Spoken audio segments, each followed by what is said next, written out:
Pricing electrical work requires careful consideration of several factors. These factors include complexity, accessibility, materials, hourly rate, and travel time. Let's break down each of these in more detail. Firstly, complexity.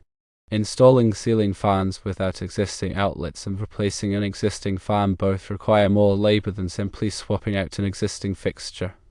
Running new wiring, installing junction boxes, and ensuring proper support all contribute to the labor involved. Secondly, accessibility. Access to the second floor and basement can influence labor costs. Working in tight spaces or navigating obstacles can slow down the process. For the second floor, you have the advantage of being able to get above the rooms, which should help reduce labor time. The finished side of the basement has a drop ceiling, which provides access to the panel, also a positive factor for accessibility. Thirdly, materials. The cost of ceiling fans, electrical wiring, and receptacles varies based on quality and features. When pricing your job, factor in the cost of these materials. You also have an hourly rate to consider.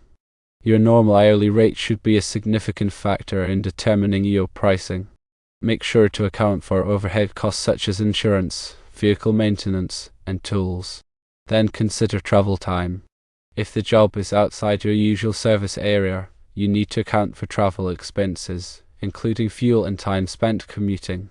Now let's talk about estimated price ranges for each component of this project. For ceiling fan installation, without materials, you can expect to charge between $250 and $450 per fan. This range accounts for the labor involved in running new wiring and installing the necessary support structures. For ceiling fan replacement, without materials, a reasonable price is between $150 and $300. This assumes that the existing wiring and support are adequate and only require a straightforward swap. For receptacle installation in the basement, without materials, you can charge between $100 and $200 per receptacle. This accounts for the labor of running the wiring and installing the boxes. Now let's look at the estimated total price for the entire project. This project involves installing 3 ceiling fans, replacing 1 fan, and adding 4 receptacles. Based on the price ranges mentioned earlier, the total project could range from the following amounts. The low end of the range is between $950 and $1,550. The average price would be between $1,200 and $2,000. The high end of the price range is between $1,450 and $2,450. It is important to remember that these are just estimated price ranges and actual costs may vary. Always provide a detailed estimate that clearly outlines the scope of work and materials to be used. This helps manage client expectations and avoids misunderstandings. When installing the ceiling fans, you'll need to consider several factors related to wiring and safety. Since there are no existing ceiling outlets, you'll be tapping into the existing receptacle circuit. Before starting, identify the circuit breaker that controls the receptacle you will be using. Turn off the breaker and verify that the power is off using a non-contact voltage tester. Run 40 minutes to non-metallic sheathed cable or Romex from the switch location to the ceiling box location for each fan. If your local code requires it, you may need to use 12 minutes to Romex, which is typically used for 20 amp circuits. Secure the Romex to the framing members using cable staples, ensuring you don't damage the cable. At the switch location, connect the black wire from the Romex to the switch. Connect the white wire to the neutral wire bundle in the switch box. Connect the bare ground wire to the ground screw in the switch box. At the ceiling box location, mount an approved ceiling fan rated electrical box to our ceiling joist. The box must be able to support the weight of the ceiling fan. Connect the black wire from the Romex to the black wire of the ceiling fan. Connect the white wire from the Romex to the white wire of the ceiling fan. Connect the bare ground wire to the ground wire of the ceiling fan and the ground screw in the electrical box. Follow the ceiling fan manufacturer's instructions for proper installation and wiring. When replacing the existing fan, start by turning off the power to the circuit at the breaker. Remove the existing fan and disconnect the wiring. Inspect the existing wiring for any damage and make any necessary repairs. Install the new ceiling fan following the manufacturer's instructions. Ensure all wire connections are secure and properly insulated. Now let's move on to adding the 120-volt receptacles in the basement. Start by determining the best location for the new receptacles, considering the needs of the finished area and the unfinished work area. Plan the wiring route from the electrical panel to the receptacle locations.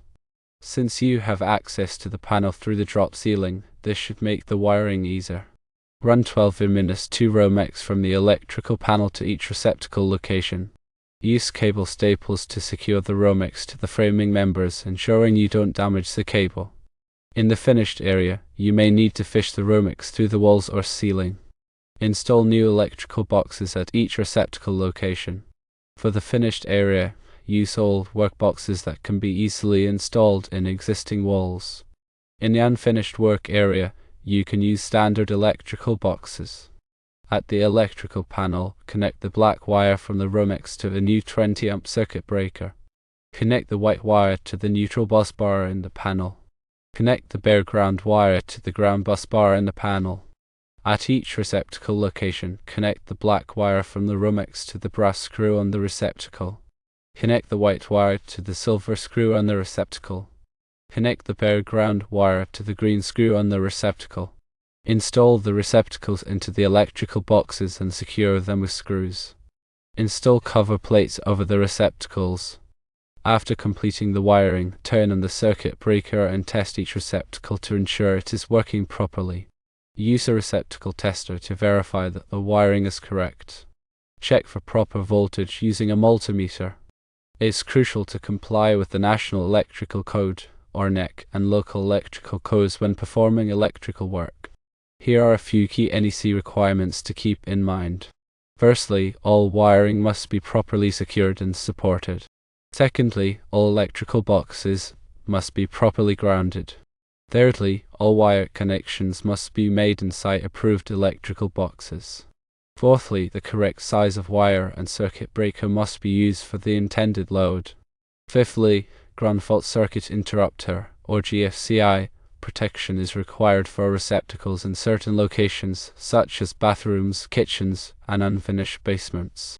The NEC specifies the types of wiring methods that are acceptable for different applications. For residential wiring, non-metallic sheet cable, or Romex, is commonly used.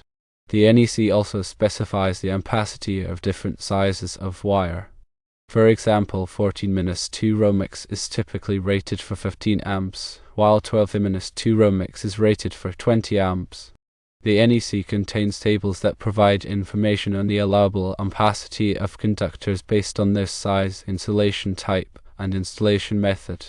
For example, NEC Table 310.15b16 provides ampacity ratings for conductors in raceways or cables. The NEC also requires that all electrical work be performed in a neat and workmanlike manner. This means that the wiring should be installed in a way that is safe and easy to maintain. The wiring should be free from kinks and bends, and all connections should be tight and secure. Consider offering a warranty on your work. This can give your clients peace of mind and demonstrate your confidence in the quality of your workmanship.